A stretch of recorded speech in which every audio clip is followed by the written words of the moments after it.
Le Coran est la supposée parole incréée, éternelle, explicite et inaltérable d'Allah. C'est aussi un livre dont les versets sont parfaits en style et en sens. Sourate 11, verset 1. Il est facile d'en déduire que si nous retrouvons une erreur ou une contradiction dans ce livre, eh bien cela veut dire que le Coran n'est pas parfait, donc il ne vient pas de Dieu.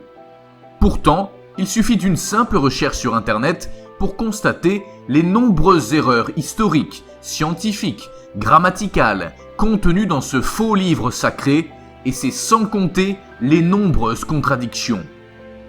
Voici, je vous expose une contradiction sans remède. Le Coran mentionne dans la sourate 69, versets 35 à 37, que la seule nourriture en enfer, c'est du pu.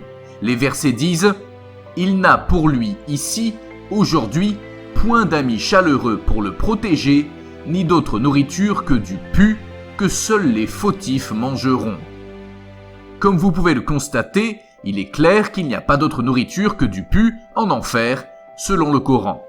Alors pourquoi retrouvons-nous dans la sourate 88, versets 4 à 6, un autre type de nourriture en enfer?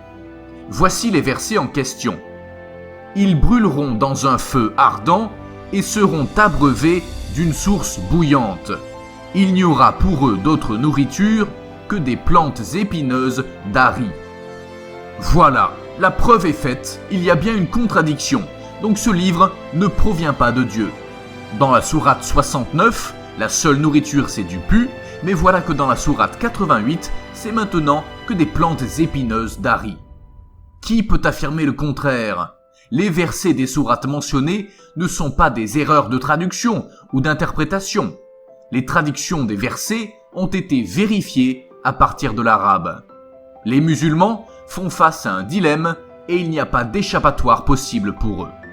Tout est expliqué et vous pouvez aller vérifier dans le Coran. Les références des sourates et des versets sont indiquées tout au long de la vidéo pour vous faciliter la tâche. Il y a bien plus. Comme si ce n'était pas assez, Allah en rajoute. Dans une autre sourate, numéro 37, versets 62 à 66, les injustes en enfer ont aussi comme nourriture les fruits de l'arbre Zakoum. L'arbre Zakoum est un arbre épineux qui pousse en enfer selon la tradition islamique. Il donne des fruits amers, brûlant l'estomac. Voici les versets en question. Est-ce que ceci est meilleur comme séjour ou l'arbre de Zakoum ? Nous l'avons assigné en épreuve aux injustes. C'est un arbre qui sort du fond de la fournaise. Ses fruits sont comme des têtes de diable. Ils doivent certainement en manger et ils doivent s'en remplir le ventre. Pour ceux qui n'ont pas compris la vidéo, vous pouvez me poster vos commentaires et il me fera plaisir de vous répondre. Et pour terminer, j'invite nos amis musulmans à aller vérifier les sourates et les versets mentionnés dans cette vidéo. Et j'invite aussi les musulmans en leur disant « Tenez-vous loin de l'islam et que Jésus-Christ se révèle à vous ».